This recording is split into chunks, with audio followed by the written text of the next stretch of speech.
Mata Roh memiliki 7 cincin, sedangkan Kalajengking Permaisuri Giok Es memiliki 8 cincin. Cincin dengan dua warna berbeda saling bertukar warna dan bersinar cemerlang. Detik berikutnya, Huo Yuhao berubah menjadi mata raksasa yang melayang di udara. Suara nyanyian melodi yang dalam dimulai ketika para petinggi yang menunggu di dek observasi kembali ke pasukan mereka. Mata Asura. Ya, ini adalah mata Asura. Para master jiwa dari 3 legiun berbeda semuanya berteriak kegirangan. 9 pintu hitam besar perlahan terbuka di depan dek observasi. Sebenarnya, ini bukanlah batas kemampuan Huo Yuhao. Dia tidak perlu menggunakan semua kemampuannya. Bersiaplah untuk masuk. Suara Huo Yuhao bergema di seluruh tempat latihan militer. Legiun Insinyur Jiwa Artileri Berat, legiun yang paling sedikit bergerak, adalah yang pertama bergerak. Mereka juga merupakan unit di bawah Huo Yuhao.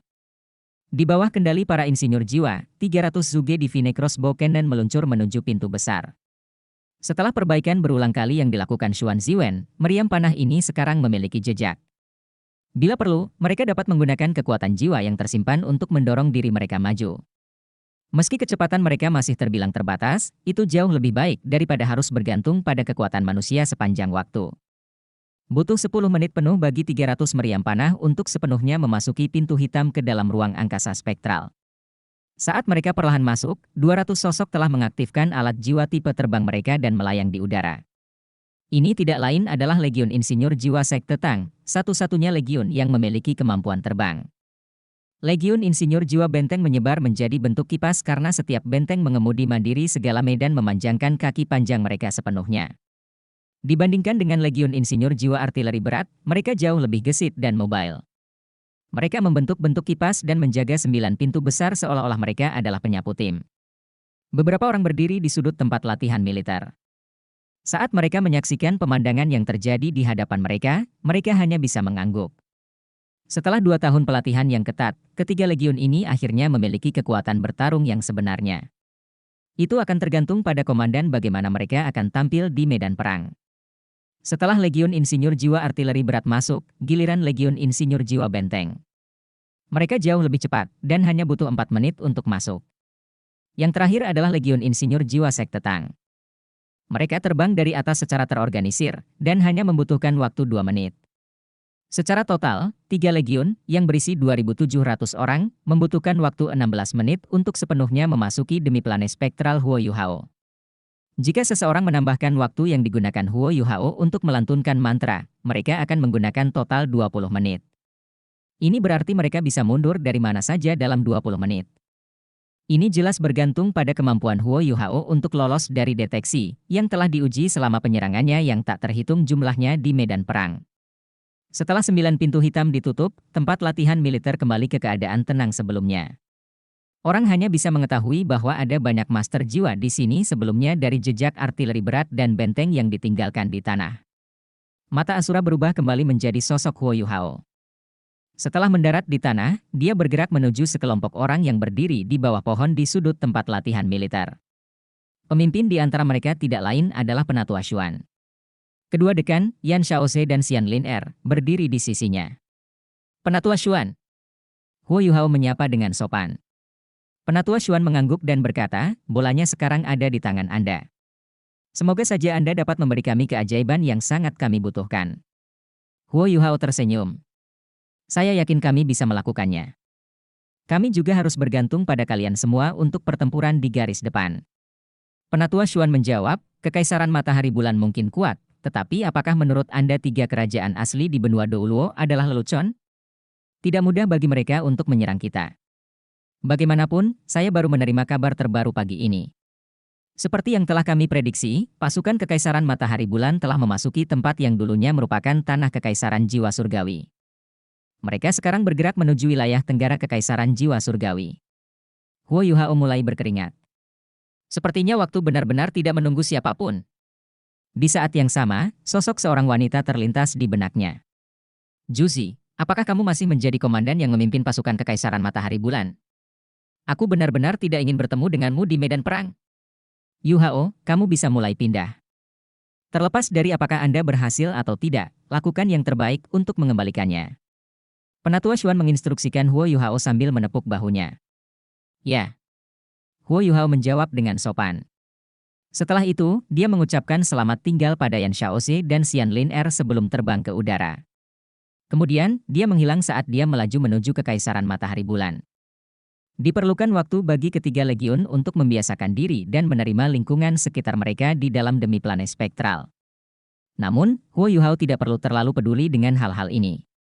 Para petinggi lain dari Sekte Tang telah mengambil tanggung jawab untuk memberi pengarahan kepada legiun mengenai demi planet spektral.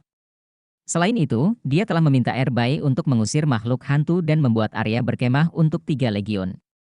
Paling tidak, para master jiwa tidak akan bisa melihat makhluk spektral apapun di dekat area perkemahan mereka. Ini secara alami akan membuat segalanya lebih lancar. Meskipun mereka baru berangkat di pagi hari, pada siang hari, mereka sudah sampai di pegunungan Mingdou karena kecepatan terbang Huo Yuhao. Namun, Adipati Macan Putih tidak berada di pegunungan Mingdou tempat tentara barat Kekaisaran Matahari Bulan berkemah. Sebaliknya, dia telah memimpin pasukan elitnya ke utara Kekaisaran Bintang Luo. Kali ini, Kekaisaran Matahari Bulan tidak menyembunyikan rute yang mereka ambil. Oleh karena itu, Kekaisaran Bintang Luo juga mulai membuat persiapan setelah menerima berita tentang serangan yang akan datang. Tentu saja, masih banyak pasukan yang berkemah di pegunungan Mingdou, termasuk 5 legiun. Selain pasukan, Putri Jiu Jiu juga ada di sini. Yuhao, kenapa kamu ada di sini? Putri Jiu Jiu sangat senang melihat Huo Yuhao. Seiring berjalannya waktu, Huo Yuhao mulai mendapatkan pengakuan dan pengakuan dari para petinggi di berbagai kerajaan setelah menunjukkan kemampuannya. Selain itu, Huo Yuhao masih mempertahankan gelar Adipati Kekaisaran Bintang Luo. Setelah duduk bersama Putri Jiu Jiu di tenda, Huo Yuhao bertanya, "Yang mulia, apakah Anda punya berita terbaru?" Putri Jiu Jiu berkata, "Saya punya beberapa berita, tapi mungkin tidak terlalu akurat. Satu-satunya hal yang pasti adalah Kekaisaran Matahari Bulan telah mengumpulkan lebih dari 300.000 tentara untuk pasukan mereka. Sepertinya semuanya telah dipindahkan ke Kekaisaran Jiwa Surgawi. Dari kelihatannya, mereka mungkin akan bergabung dengan pasukan yang sudah ada di Kerajaan Jiwa Surgawi. Mengenai apa yang akan mereka lakukan selanjutnya, kami tidak memiliki informasi intelijen yang dapat diandalkan mengenai hal itu. Selain itu, Kekaisaran Matahari Bulan telah memperkuat pertahanan mereka di perbatasan tanah mereka. Faktanya, mereka telah menempatkan setidaknya 2 legiun insinyur jiwa di sisi lain pegunungan Mingdou untuk melengkapi alat jiwa pengawasan udara dan pasukan yang ada. Dengan pengaturan baru mereka, kami bahkan tidak bisa mengirim lalat untuk melakukan pekerjaan pengintaian apapun. Yuhao, karena kamu sudah ada di sini, maukah kamu membantu kami melakukan pekerjaan pengintaian? Meskipun dia menatap mata sang putri yang penuh harapan, Huo Yuhao menggelengkan kepalanya dan menjawab, "Yang mulia, saya minta maaf, tetapi saya memiliki misi lain. Namun, saya dapat membantu Anda memecahkan beberapa masalah pengintaian Anda." Setelah itu, Huo Yuhao memberinya senyuman licik. Putri Jiu Jiu tampaknya telah menangkap apa yang diisyaratkan oleh Huo Yuhao saat dia berkata, "Itu bagus sekali. Namun, saya harus memberitahu Anda betapa liciknya alat pengintai jiwa mereka. Mereka tidak hanya memiliki jangkauan yang lebih luas, tetapi juga mobilitas dan kecepatan yang lebih besar. Mereka akan melarikan diri saat mereka mendeteksi adanya gerakan yang meragukan. Pada saat yang sama, alat jiwa lain di area tersebut akan menghentikan segala upaya musuh untuk mencegat alat jiwa pengintai. Oleh karena itu, ini akan menjadi tugas yang menantang. Kami telah mencoba menggunakan peluru meriam jiwa untuk mengebom alat pengintai jiwa beberapa kali, tetapi tidak berhasil." Huo Yuhao berkata, "Ini mungkin metode pencegahan terbaik yang dapat mereka terapkan. Tapi yakinlah, aku punya caraku sendiri. Meskipun aku tidak bisa menghancurkan semuanya, aku yakin aku bisa mengalahkan setidaknya beberapa dari mereka." Putri Jiu Jiu tampak sangat senang dengan jawaban Huo Yuhao. "Itu bagus sekali. Jika kita bisa memberi tekanan pada Kekaisaran Matahari Bulan dari sini, pertempuran di garis depan akan jauh lebih mudah bagi rakyat kita." Huo Yuhao berkata, "Kalau begitu aku akan mulai bergerak. Setelah itu, kami akan memasukkan diri kami ke dalam Kekaisaran Matahari Bulan untuk melanjutkan pertempuran kami. Selamat tinggal, Yang Mulia." Setelah mengucapkan selamat tinggal, Huo Yuhao dan Putri Jiu Jiu berdiri. Dia mendekati Huo Yuhao dan menatapnya dengan tatapan yang tidak bisa dijelaskan. Dia berkata, "Yuhao, kamu benar-benar pemuda paling luar biasa yang pernah saya lihat. Kekaisaran Bintang Luo akan selamanya menjadi rumah Anda. Selama Anda menginginkannya, Kekaisaran dapat memberi Anda semua kehormatan dan kemuliaan yang Anda inginkan." Huo Yuhao tersenyum. Kalau begitu, jika operasi ini berhasil diselesaikan, saya akan kembali untuk meminta gelar Adipati dari Yang Mulia. Putri Jiu sedikit terkejut dengan permintaan Huo Yuhao. Ini bukan pertama kalinya dia menanyakan judul ini. Namun, dia tidak pernah meminta apapun selain hak milik, bahkan sebidang tanah pun tidak. Mengapa dia begitu gigih soal gelar itu?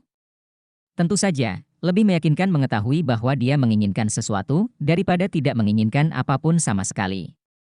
Su Jiu berkata, Yuhao, sebenarnya apa misimu? Bisakah Anda memberitahu saya?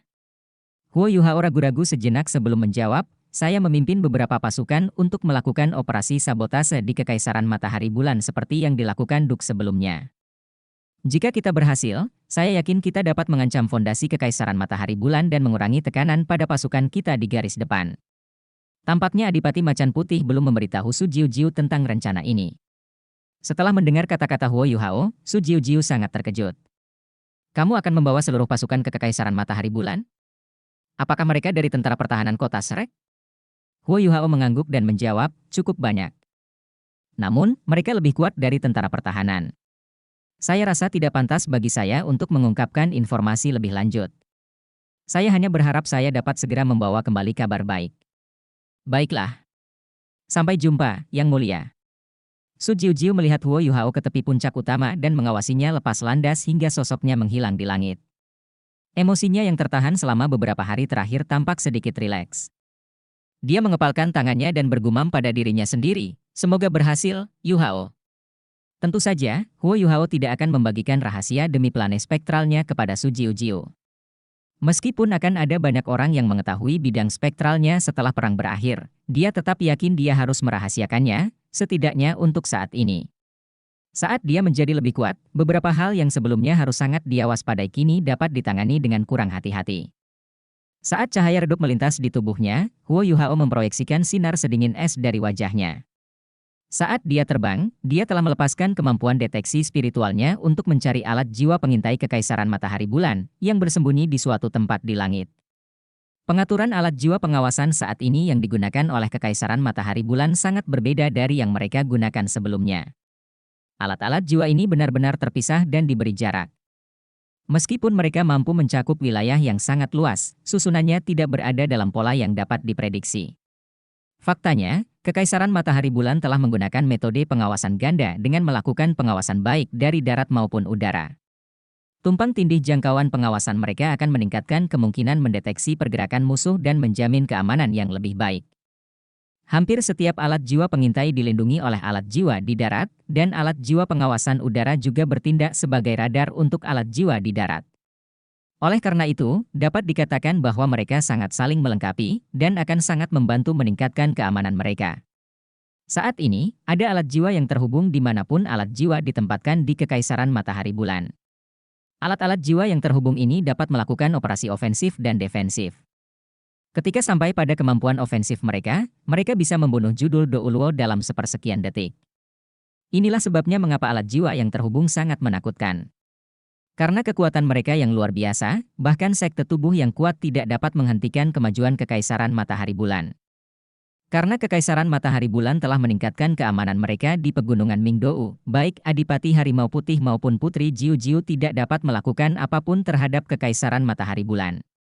Jika pasukan besar mencoba menembus barisan alat jiwa ini, mereka masih bisa melakukannya. Meskipun demikian, mereka harus menghadapi banyak korban jiwa. Selain itu, mereka tidak akan mengetahui jenis keamanan apa yang akan ditempatkan dalam posisi penyergapan karena ketidakmungkinan melakukan pengintaian dalam bentuk apapun.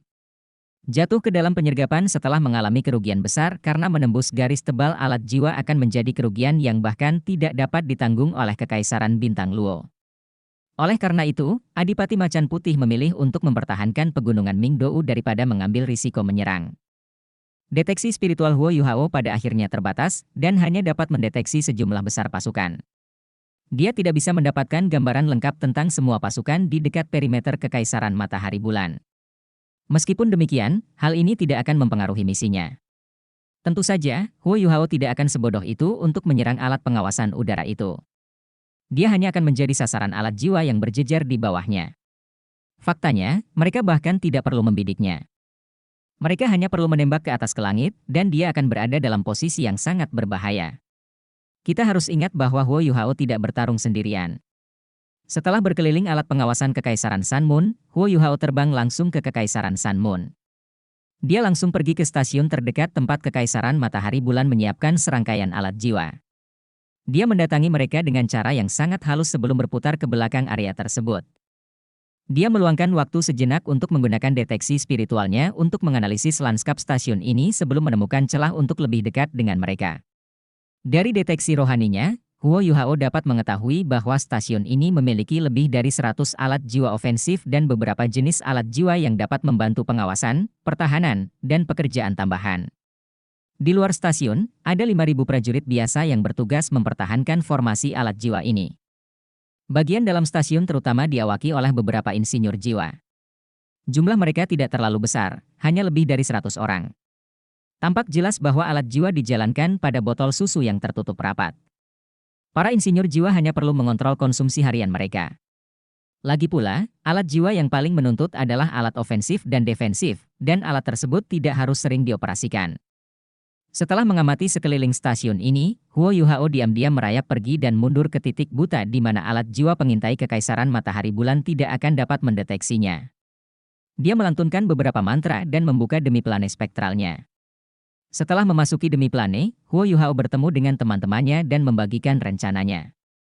Setelah mendengarkan rencananya, mereka semua menyetujuinya, dan 9 pintu hitam segera terbuka di hutan yang tidak mencolok, dan artileri berat mulai dikerahkan. Ya, itu tidak lain adalah Legiun Insinyur Jiwa Artileri Berat Huo Yuhao.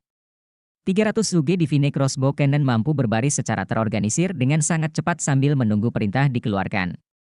Baru sekarang mereka menyadari bahwa mereka telah tiba di Kekaisaran Matahari Bulan dalam waktu sesingkat itu. Mereka merasa senang sekaligus takjub dengan wahyu ini. Para petinggi sekte Tang juga muncul dari demi plane spektral. Tang Wutong secara alami pindah ke sisi Huo Yuhao. Huo Yuhao mengumumkan, saya ingin semua orang bersiap menyerang. Kakak tertua-tertua, Wutong dan saya akan menuju ke stasiun tempat peralatan jiwa berada. Setelah menyabotase mereka, kami akan segera kembali. Bei Bei mengangguk dan berkata, baiklah. Hati-hati di jalan. Huo Yuhao memegang tangan Tang Wutong saat dia mengaktifkan imitasi. Dia mulai merayap menuju tempat di mana alat jiwa ditempatkan. Alat jiwa yang ditempatkan di area itu sebenarnya sangat sensitif. Namun, kemampuan pengawasan mereka terbatas pada kisaran tertentu. Sederhananya, pengawasan mereka tidak berguna pada tentara di luar jangkauan tersebut, oleh karena itu, alat pengintai jiwa tersebut terutama digunakan untuk mengawasi pergerakan di langit. Ketika menyangkut pengawasan di darat, itu adalah tanggung jawab alat jiwa pengawasan udara. Setelah kekuatan spiritual Huo Yuhao berevolusi lagi, detektor osilasi tidak lagi berguna untuk melawannya. Dia bisa menggunakan kekuatan spiritualnya untuk mendeteksi gelombang osilasi yang mengarah ke arahnya. Dia juga dapat menggunakan Ultimate Ice miliknya untuk mengubah suhu di sekitarnya agar tidak terdeteksi oleh detektor termal. Oleh karena itu, sangat sulit bagi alat jiwa manapun untuk mendeteksinya. Dia hanya rentan terhadap pendeteksi kekuatan spiritual dan pendeteksi kekuatan jiwa yang sangat langka. Kedua detektor ini sangat terbatas, karena hanya dapat mendeteksi fluktuasi dalam jarak yang sangat pendek. Oleh karena itu, Huo Yuhao dan Tang Wutong dapat memasuki kamp tentara biasa tanpa terdeteksi. Saat ini, tengah hari. Setelah makan siang, 5.000 tentara itu sedang istirahat sore. Kehidupan tentara cenderung lebih santai ketika mereka tidak sedang berada di tengah perang. Rutinitas mereka biasanya meliputi latihan di pagi hari, istirahat sore, dan patroli di malam hari. Saat mereka melewati camp, mereka mulai mendekati tempat di mana peralatan jiwa ditempatkan. Yuhao, apa yang harus kita lakukan sekarang? Huo Yuhao menjawab, hanya ada sekitar 100 insinyur jiwa di dalam. Yang terkuat hanyalah Soul Sage 7 cincin. Saya yakin dia belum mencapai level insinyur jiwa kelas 7. Meskipun demikian, area ini diselimuti oleh pengawasan dari pendeteksi kekuatan jiwa dan pendeteksi kekuatan spiritual. Para insinyur jiwa di area ini harus membawa semacam izin yang memungkinkan mereka berkeliaran tanpa disalahartikan sebagai musuh. Kami mungkin akan ketahuan saat kami melangkah ke area tersebut. Namun, alat jiwa di area ini sepertinya adalah senjata berat. Meskipun mereka mungkin sangat merusak dan dapat mengaktifkan kekuatan alat jiwa yang terhubung, mereka mungkin tidak akan dapat melepaskan kekuatan mereka di dalam area tersebut. Tang Wutong segera menangkap apa yang disiratkan Huo Yuhao. Kita akan bergegas masuk? Huo Yuhao tersenyum padanya. Apa yang kita tunggu? Ayo pergi. Setelah dia menyelesaikan kalimatnya, Huo Yuhao meraih tangan Tang Wutong dan berlari ke area tersebut seperti sambaran petir. Matanya berubah menjadi emas cemerlang saat dia melangkah ke area di mana alat jiwa ditempatkan. Huo Yuhao mungkin memiliki jiwa bela diri kembar dan jiwa bela diri kekuatan tertinggi, tetapi hal yang paling menakutkan tentang dirinya bukanlah kekuatan bertarungnya. Itu adalah kemampuan pengintaiannya yang tak terkalahkan.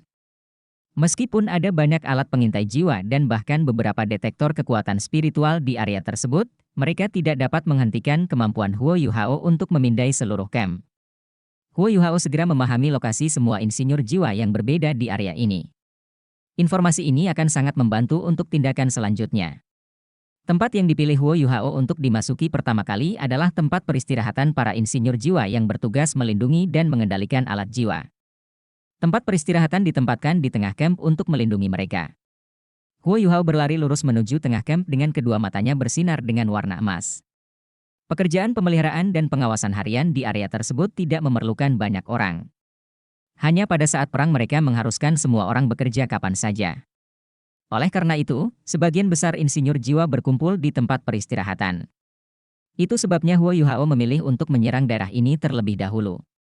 Tepat ketika dia melangkah ke dalam camp, riak spiritual misterius menyebar dari tubuhnya. Dia segera terdeteksi oleh detektor kekuatan spiritual ketika alarm di dalam camp berbunyi. Namun, hal ini tidak cukup untuk menghentikannya. Huo Yuhao mengaktifkan Eye of Destiny saat kekuatan spiritualnya meningkat secara maksimal. Saat ini, seluruh area peristirahatan berada dalam kendalinya. Seperti kata pepatah, seorang komandan tidak boleh bersikap lunak terhadap prajurit musuh. Sebagai panglima dari 3 legiun insinyur jiwa kota Shrek, dia harus bertanggung jawab atas keselamatan pasukannya, dan yang lebih penting, harapan dan masa depan 3 kerajaan. Oleh karena itu, dia tidak boleh berbelas kasihan terhadap para insinyur jiwa ini. Setelah mendengar alarm yang memekakkan telinga, para insinyur jiwa di area peristirahatan melompat. Namun, kekuatan spiritual yang luar biasa menyerang mereka dari dalam pikiran mereka. Ledakan rohani. Kekuatan spiritual Huo Yuhao hampir tak terkalahkan. Bahkan Dubushi telah memujinya atas kekuatan spiritualnya, yang setara dengan kekuatan spiritual seorang transenden Do Uluo sebelum kematiannya. Dengan dukungan Tang Wutong dan kekuatan Haodong mereka, kekuatan spiritualnya kembali menerima peningkatan yang signifikan. Ini adalah pertama kalinya Huo Yuhao melakukan ledakan spiritual yang begitu kuat. Ledakan keras terdengar dari dalam area peristirahatan. Suara ledakan datang dari kepala para insinyur jiwa. Semua kepala mereka meledak karena ledakan spiritual Huo Yuhao. Saat ini juga, ke-50 insinyur jiwa yang sedang beristirahat di tempat peristirahatan telah terbunuh. Baru sekarang seluruh camp mulai bereaksi terhadap apa yang baru saja terjadi. Alat-alat jiwa yang terhubung mulai membangun penghalang pertahanan untuk menutup area tersebut dari seluruh dunia. Itu adalah langkah logis bagi mereka untuk menahan para penyusup karena hanya ada 2 orang. Berdasarkan perhitungan mereka, seharusnya relatif mudah untuk menangkap atau membunuh mereka. Mereka tidak menyangka musuh mereka begitu kuat. Setelah melepaskan ledakan spiritual, Huo Yuhao tidak menunggu. Dia meraih Tang Wutong dan berkeliaran di sekitar camp seperti hantu. Ada banyak alat jiwa pertahanan di dalam camp yang dirancang khusus untuk melawan penyusup. Mereka menembakkan beberapa sinar laser ke arah Huo Yuhao dan Tang Wutong, tetapi mereka tidak bisa mengenai pasangan yang berkeliaran di camp.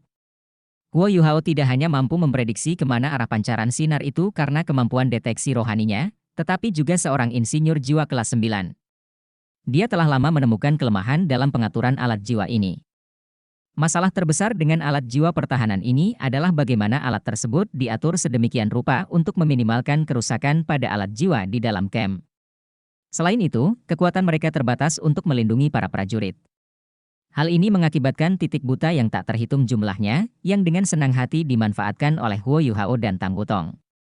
Dengan ledakan spiritualnya sebagai serangan jarak jauh yang terus-menerus, Huo Yuhao mampu melepaskan serangan kuatnya bahkan tanpa melihat para insinyur jiwa. Insinyur jiwa paling kuat di antara mereka hanyalah Soul Sage 7 cincin. Alat jiwa pertahanan diri mereka terutama difokuskan pada perlindungan terhadap serangan yang berbasis fisik atau kekuatan jiwa. Tidak semua orang bisa dilengkapi dengan alat jiwa kelas atas yang dapat melindungi mereka dari serangan spiritual.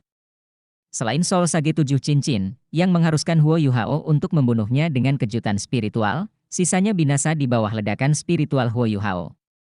Serangan spiritual tidak diragukan lagi merupakan cara paling efektif untuk membunuh insinyur jiwa. Hanya butuh beberapa menit untuk membunuh mereka semua. Pada akhirnya, hanya Huo Yuhao dan Tang Wutong yang masih hidup di dalam camp. Setelah itu, Huo Yuhao memasuki area inti camp dan mematikan sistem pertahanan terkait dengan bantuan pemahamannya tentang alat jiwa sebagai insinyur jiwa kelas 9. Para prajurit yang berkemah di luar telah mengalami kekacauan. Namun, mereka tidak berani memasuki area di mana alat jiwa ditempatkan setelah sistem pertahanan yang terkait menghilang. Para insinyur jiwa di camp sangat dihormati oleh para prajurit. Selain itu, sudah ada perintah yang diberikan untuk tidak memasuki area tersebut kecuali jika diberi izin oleh para insinyur jiwa. Seseorang harus memahami bahwa salah satu insinyur jiwa akan memiliki pangkat lebih tinggi daripada komandan di antara para prajurit. Insinyur jiwa memiliki status sosial yang sangat tinggi di Kekaisaran Matahari Bulan. Setelah menyelesaikan pekerjaan sabotase mereka, Huo Yuhao menyembunyikan dirinya dan Tang Wutong saat mereka menyelinap keluar dari area tempat alat jiwa ditempatkan. Setelah itu, mereka melaju di udara dengan alat jiwa terbang kelas 9 dan kembali ke tempat mereka menyembunyikan Legiun Insinyur Jiwa Artileri Berat. 1-12, dengarkan baik-baik. Saya ingin Anda mengunci koordinat yang ditunjuk oleh energi spiritual saya. Ubah cangkangmu menjadi cangkang kelas 4 dan bersiaplah. Karena suara Huo Yuhao diproyeksikan dengan energi spiritualnya, setiap insinyur jiwa di Legiun dapat mendengar kata-katanya dengan jelas.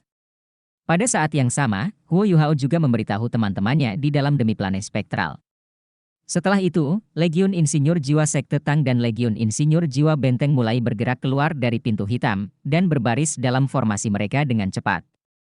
Mata Huo Yuhao memancarkan cahaya tertentu saat dia menggunakan energi spiritualnya untuk menjaga pintu tetap terbuka, mengunci posisi alat jiwa pengintai udara, dan menetapkan koordinat artileri dengan kemampuan berbagi spiritualnya. Dia mampu melakukan banyak tugas, dan telah sepenuhnya menunjukkan pentingnya energi spiritualnya dalam perang. Huo Yuhao menatap ke kejauhan saat senyuman keluar dari sudut mulutnya. Setelah itu, 20 dari 300 Zhuge Divine Crossbow Cannon mulai membidik setelah menerima koordinat dari berbagi spiritual Huo Yuhao. Saat ini, Huo Yuhao seperti mata mereka. Laras metalik hitam panjang mulai melakukan penyesuaian saat mengarah ke langit yang jauh. Setelah perbaikan berulang kali, meriam saat ini jauh lebih akurat dari sebelumnya. Meriam versi paling awal memiliki 48 barel. Karena memerlukan 16 barel untuk setiap tembakan, mereka dapat menembakkan 3 kali berturut-turut. Setelah itu, harus didiamkan hingga dingin sebelum dapat digunakan kembali. Sekarang, terlepas dari apakah itu mekanisme pendinginan atau materialnya, meriam telah meningkat pesat, dan dapat mempertahankan penembakan terus-menerus dalam jangka waktu lama. 16 barel biasanya hanya mampu menembak ke satu arah.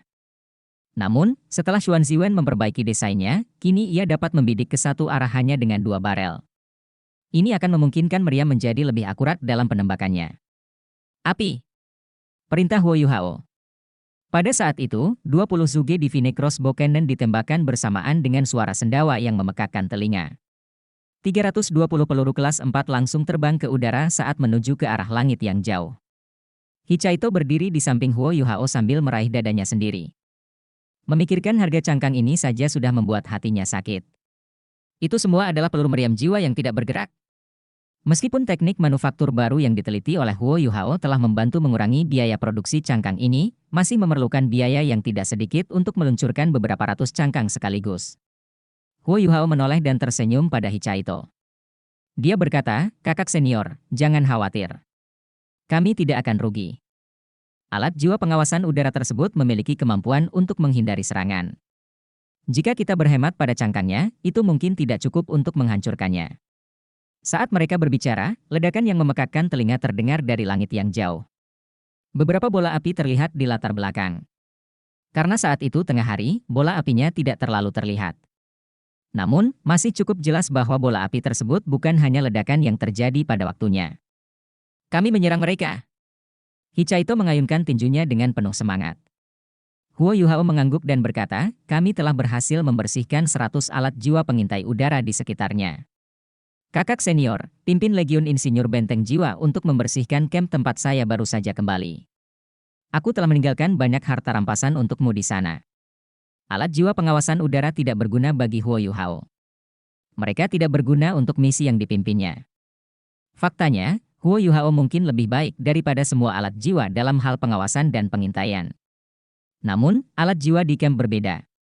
Itu semua adalah senjata berat berkualitas tinggi, hasil kerja dan penelitian yang telah dilakukan Kekaisaran Matahari Bulan.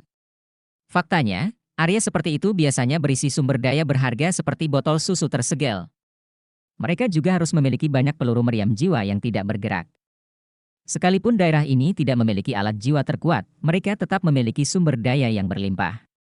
Setelah mendengar kata-kata Huo Yuhao, Hichaito langsung mengerti maksudnya. Setelah itu, dia dengan gembira memimpin Legiun Insinyur Benteng Jiwa untuk mengumpulkan rampasan mereka. Namun, bukan hanya dia yang keluar. BIBI juga pindah dengan Legiun Insinyur Jiwa Sekte Tang. Meskipun ketiga legiun telah berlatih dalam jangka waktu yang lama, mereka masih belum bertempur dalam kapasitas mereka sebagai insinyur jiwa. Karena ini sudah merupakan kemenangan pasti bagi mereka, akan lebih baik bagi mereka untuk keluar dan merasakan pertarungan. Ini juga merupakan cara yang baik bagi mereka untuk meningkatkan kemampuan mereka. Hasilnya adalah sesuatu yang sudah lama diharapkan semua orang. Tidak ada hasil lain yang mungkin terjadi ketika 5.000 prajurit biasa bertemu dengan 2 legiun insinyur jiwa. Di bawah instruksi Hichaito dan BIBI, Legiun Insinyur Jiwa Sekte Tang dan Legiun Insinyur Jiwa Benteng hanya menggunakan peluru meriam jiwa non-stasioner, sinar jiwa, dan barang-barang serupa yang dapat dibuang untuk menghabisi para prajurit. Seluruh pertempuran memakan waktu kurang dari 20 menit, dan seluruh pasukan yang terdiri dari 5.000 tentara dilenyapkan. Tanpa perlindungan alat jiwa, para prajurit ini tidak memiliki kemampuan di medan perang. Saat mereka menghancurkan para prajurit dan mengumpulkan rampasan, Huo Yuhao telah memerintahkan Legiun Insinyur Jiwa Artileri beratnya untuk kembali ke Demiplane Spektral. Yang terbaik bagi mereka adalah kembali terlebih dahulu, karena mereka adalah legiun yang paling lambat. Setelah mereka kembali, akan lebih mudah bagi Huo Yuhao untuk mengambil langkah selanjutnya. Meskipun membongkar senjata berat itu cukup membosankan, Legiun Insinyur Jiwa merasa relatif mudah dengan bantuan benteng self-driving segala medan. Mereka pertama-tama mulai membersihkan sisa persediaan sebelum membongkar alat-alat jiwa yang berat. Huo Yuhao meraih Tang Wutong saat keduanya melayang di udara. Huo Yuhao mengamati proses pembongkaran sambil menggunakan energi spiritualnya untuk mendeteksi pergerakan musuh di kejauhan. Tang Wutong tersenyum. Sepertinya tidak terlalu sulit menghadapi Kekaisaran Matahari Bulan. Huo Yuhao menjawab, ini hanyalah permulaan. Selain itu, ledakan di udara sebelumnya pasti telah membuat kamp-kamp terdekat lainnya waspada. Bantuan mereka mungkin terlambat karena tindakan pencegahan yang harus mereka ambil dan jarak yang jauh dari kamp mereka ke kamp ini. Kita harus pergi begitu aku mendeteksi adanya gerakan dari mereka. Tang Wutong bertanya, lalu apa yang kita lakukan dengan peralatan yang tidak bisa kita bawa tepat waktu? Huo Yuhao tersenyum sebelum menjawab, tentu saja kami akan menghancurkannya. Kita tidak bisa meninggalkannya untuk mereka gunakan. Tang Wutong berkata, bahkan jika bala bantuan mereka tiba, mereka mungkin akan kalah dari kita juga. Secara logika, Kekaisaran Matahari Bulan tidak akan mendirikan kamp alat jiwa mereka dengan jangkauan yang tumpang tindih. Oleh karena itu, jika kamp lain tidak dapat mencapai area ini, insinyur jiwa mereka tidak akan memiliki peluang melawan kita. Huo Yuhao menggelengkan kepalanya dan berkata, tidak, kita tidak bisa berasumsi semua itu. Pertama, kita tidak boleh kehilangan siapapun. Kami hanya memiliki jumlah orang ini. Oleh karena itu, saya tidak bisa mempertaruhkan nyawa mereka. Bahkan tidak satu pun dari mereka. Saya lebih suka kita kehilangan sebagian harta rampasan daripada memberikan kesempatan kepada musuh untuk memberikan kerusakan pada kita. Selain itu, ada juga kemungkinan kita terlibat dalam pertempuran dan kehilangan kesempatan untuk mundur. Ini dekat garis depan, jadi pasti ada banyak pasukan dari Kekaisaran Matahari Bulan di sekitarnya. Begitu kita terjebak dalam pertempuran, rencana kita akan gagal. Oleh karena itu, kita harus segera menyerang dan pergi. Kita harus memastikan tidak ada yang mengetahui profil tentara kita. Musuh yang tidak diketahui seringkali merupakan musuh yang paling menakutkan. Tujuan utama kami adalah memberikan tekanan pada Kekaisaran Matahari Bulan. Oh, mereka di sini. Huo Yuhao dengan sungguh-sungguh memberi isyarat untuk mulai mundur. Orang-orang dari Sekte Tang telah menghabiskan begitu banyak waktu bersama. Karena Huo Yuhao telah menjadi master jiwa tipe kontrol utama selama ini, mereka bereaksi sesuai peringatannya tanpa ragu-ragu. Setelah mengambil semua yang telah mereka bongkar, benteng self-driving segala medan mulai menembakkan sinar jiwa ke peralatan jiwa yang tidak dapat mereka bawa. Dalam waktu singkat, mereka mengubah kamp alat jiwa menjadi reruntuhan. Sementara itu, Huo Yuhao berpamitan dengan Tang Wutong saat mereka kembali ke hutan untuk menjaga gerbang spektral. Meskipun benteng self-driving segala medan tidak bisa bergerak secepat Legiun Insinyur Jiwa Sekte Tang yang sedang terbang, mereka tidak jauh lebih lambat dari mereka. Dari udara, benteng itu pada dasarnya adalah bola logam raksasa yang berlari dengan kecepatan luar biasa cepat dengan 8 kakinya yang panjang. Tidak ada medan yang bisa menghentikan mereka untuk maju. Tak lama kemudian, mereka semua sudah tidak terlihat lagi. Ketika bala bantuan Kekaisaran Matahari Bulan tiba, yang mereka lihat hanyalah puing-puing. Setelah memasuki hutan, benteng menghilang ke dalam pintu hitam. Dengan pengalaman yang mereka peroleh dari pintu masuk sebelumnya, kali ini mereka jauh lebih cepat. Saat 9 pintu ditutup, segalanya menjadi setenang sebelumnya. Seolah-olah legiun itu tidak muncul sama sekali. Huo Yuhao telah pergi ke demi-planet spektral bersama dengan yang lainnya. Meskipun dia sebelumnya dilatih taktik militer di Ultimate Soldier Plan, apa yang dia pelajari terutama adalah taktik berbasis individu.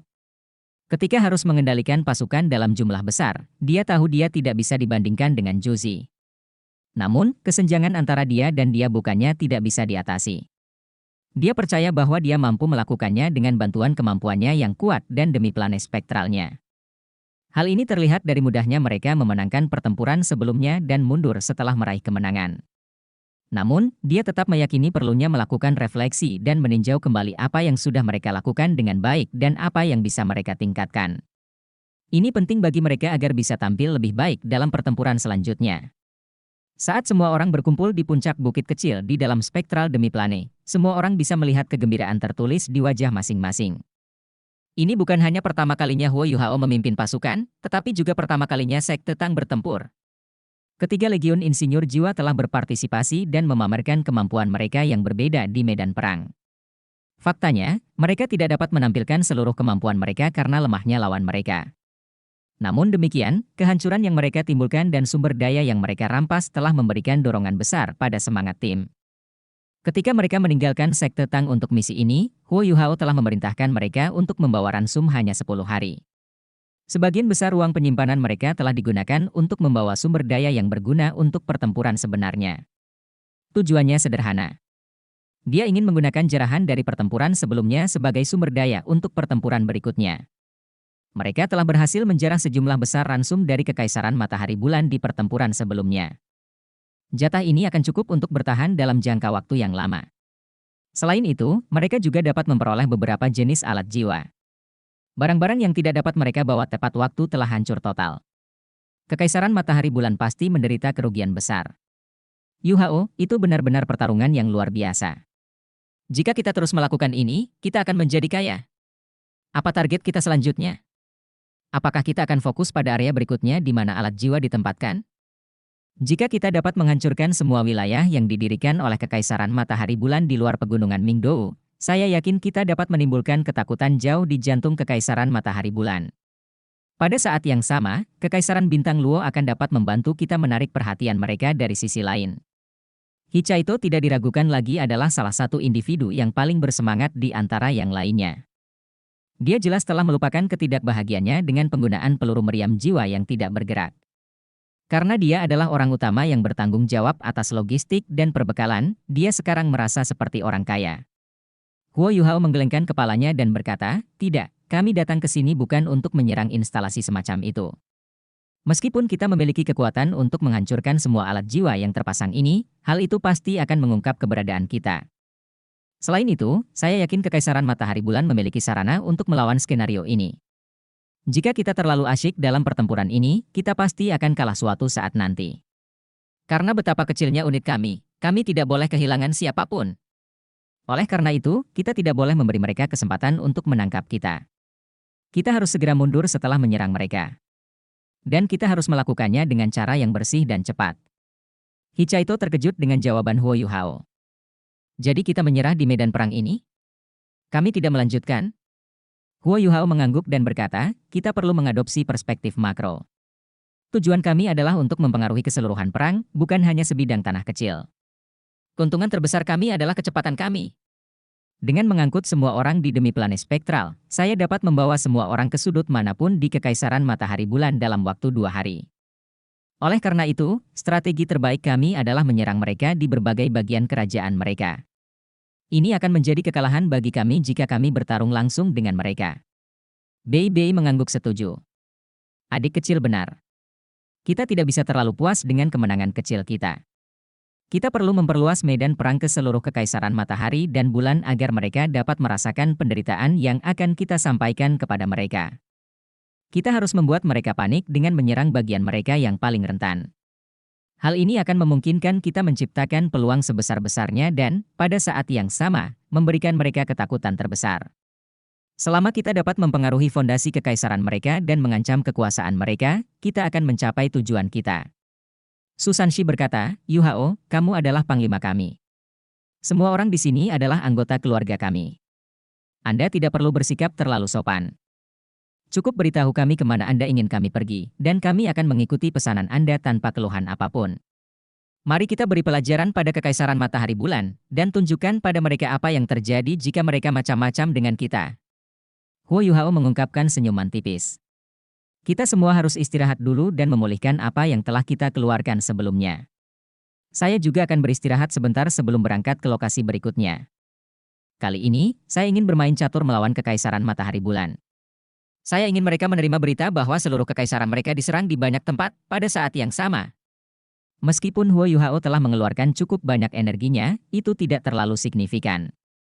Dia pergi berkultivasi bersama Tang Wutong, sedangkan yang lain pergi menemui petinggi dalam pasukan mereka untuk melakukan tinjauan setelah tindakan.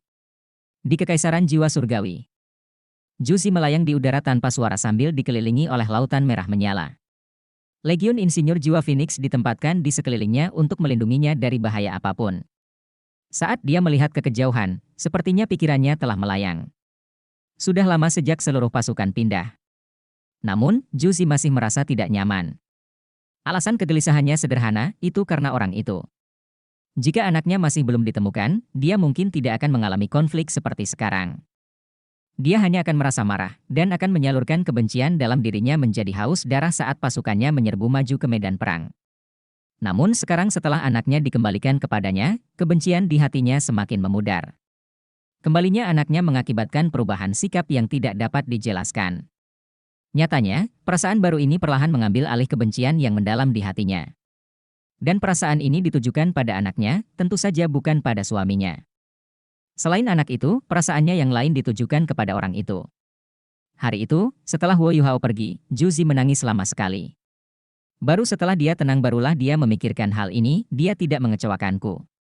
Dalam hatinya, citra Huo Yuhao menjadi lebih baik, sedangkan citra Su Tianran semakin memburuk. Meskipun demikian, Juzi terus memimpin pasukan untuk melakukan penaklukan. Dia meninggalkan anaknya di istana karena dia tidak diizinkan membawa putra mahkota suatu negara keluar dari Radiant City. Sebenarnya ketika dia meminta kebebasan itu dari Su Tianran, dia masih berharap bisa diberi izin untuk membawanya keluar. Faktanya, itu lebih seperti dia mencoba meyakinkan dirinya sendiri untuk memberi Su Tianran kesempatan terakhir. Sayangnya, Su Tianran menolaknya dengan tegas. Dan ini membuat Juzi yakin dengan keputusan yang akan diambilnya. Dalam benaknya, sebuah rencana sempurna perlahan-lahan mulai terbentuk. Yu Hao, di mana kamu sekarang? Apakah Anda akan berada di kamp musuh? Aku benar-benar tidak ingin melihatmu di medan perang. Tapi aku sangat merindukanmu. Ekspresi pahit terbentuk di wajahnya yang lembut. Dia menderita konflik di dalam hatinya. Namun pada saat yang sama, dia gembira dengan kemungkinan-kemungkinan yang ada di depannya. Dia mulai menertawakan dirinya sendiri. Saat itu, saya bahkan mengatakan kepadanya bahwa masalah terbesarnya adalah kelemahan emosinya. Tapi kenapa aku merasakan kelemahan yang tak bisa dijelaskan di hatiku setiap kali aku memikirkannya? Yu Hao, oh, Yu Hao. Aku sangat menyesali keputusanku di masa lalu. Jika aku memilihmu saat itu, dan mengikutimu meninggalkan Radiant City, segalanya mungkin akan berubah menjadi berbeda. Setidaknya, aku punya kesempatan untuk memperjuangkan tempat di sisimu. Namun, dia mengerti bahwa tidak ada gunanya menangisi susu yang tumpah. Tidak mungkin dia bisa membatalkan apa yang telah dia lakukan setelah memilih untuk mengambil jalan ini. Yang bisa dia lakukan hanyalah mencoba dan membuat segalanya lebih mudah baginya. Huo Yuhao, yakinlah bahwa aku tidak akan pernah menyakitimu apapun situasinya. Karena kamu adalah milikku. Saat dia memikirkan hal ini, hati Juzi melunak sekali lagi. Saat ini, dia tidak mirip dengan permaisuri Dewa Perang. Dia lebih seperti seorang gadis muda yang sedang memikirkan pacarnya. Keluarkan perintahku. Setiap orang harus beristirahat selama 3 hari ke depan. Siapkan alat jiwa pertahanan dan waspada tinggi. Gandakan jangkauan alat jiwa pengawasan udara dan dorong ke depan sejauh 1000 meter. Saya ingin lebih banyak visual tentang situasi jiwa surgawi dan kerajaan Douling. Diterima. Setelah putra mahkota dikembalikan, Su Tianran telah memberikan setidaknya setengah pasukannya kepada Jozi. Dalam kampanye saat ini, hanya ada beberapa insinyur jiwa kelas 9 yang dapat mempengaruhi taktiknya. Posisi Panglima 3 kekuatan perlahan menjadi miliknya. Perang harus terus berlanjut. Dalam hati Jozi, dia tahu mustahil baginya untuk melepaskan kebencian yang dimilikinya. Selain itu, ia tidak lagi hanya berperang sebagai bentuk balas dendam. Dia juga sedang membangun fondasi tahta putranya. Mengenai hal ini, Su Tianran telah membuat beberapa prediksi bagus. Dia tahu bahwa dia tidak subur, dan hanya memiliki putra mahkota sebagai putranya. Terlepas dari seberapa besar masa depan Kekaisaran Matahari Bulan, pada akhirnya akan diserahkan kepada Su Yunhan. Itulah mengapa Su Tianran begitu berani menyerahkan begitu banyak kekuasaan ke tangan Jozi. Tentu saja, dia juga yakin dengan kemampuannya mengendalikannya. Huo Yuhao dan Tang Wutong terbang melintasi langit dengan tangan saling bertautan. Setelah bangun dari budidayanya dan kembali ke hutan kecil itu, dia menyadari betapa sebagian besar langit di atasnya sudah tertutup oleh alat jiwa pengintai udara. Setelah area di mana peralatan jiwa ditempatkan dihancurkan, semua pasukan Kekaisaran Matahari Bulan yang ditempatkan di dekat pegunungan Mingdou telah disiagakan. Mereka saat ini melakukan yang terbaik untuk menemukan keberadaan musuh mereka. Ini menunjukkan bahwa kekhawatiran Huo Yuhao sebelumnya adalah wajar. Jelas bukan keputusan yang bijaksana untuk bertarung langsung dengan sejumlah besar pasukan Kekaisaran Matahari Bulan yang ditempatkan di area ini. Setelah mengaktifkan imitasi, Huo Yuhao menyembunyikan dirinya dan Tang Wutong saat mereka melarikan diri dengan kecepatan suara dengan alat jiwa terbang kelas 9 dengan kecepatan penuh. Alat jiwa pengawasan udara tidak berguna melawan Huo Yuhao. Kekaisaran Matahari Bulan telah menghabiskan beberapa hari mencoba menemukan unit misterius yang menyerang mereka, tetapi tidak berhasil. Satu-satunya berita yang mereka terima adalah bagaimana pasukan besar benteng self-driving segala medan menyerang mereka. Selama pertempuran, Huo Yuhao dan rakyatnya tidak membunuh semua orang. Lagi pula, ada hampir 5.000 tentara normal di sana. Mereka hanya berencana mengganggu operasi mereka dan melarikan diri, mereka tidak ingin melakukan pembunuhan yang tidak perlu. Tanpa petunjuk lain, pertempuran di mana Kekaisaran Matahari Bulan menderita kerugian besar hanya bisa disimpulkan sebagai misteri yang tidak terpecahkan. Berita itu disampaikan ke Radiant City sesegera mungkin. Oak City adalah kota berukuran sedang di bagian utara Kekaisaran Sun Moon. Letaknya sangat dekat dengan perbatasan utara. Namun, itu berbeda dari perbatasan benua Douluo yang asli. Kekaisaran Matahari Bulan dikelilingi oleh lautan di perbatasan utaranya. Berbatasan dengan Laut Es, laut luas yang berada di sebelah barat wilayah inti Extreme North. Meski disebut Laut Es, namun sebenarnya laut tersebut tidak membeku seluruhnya. Nama ini diberikan karena suhunya yang sangat rendah. Karena suhunya yang rendah, selalu ada bongkahan es yang mengapung di permukaan air.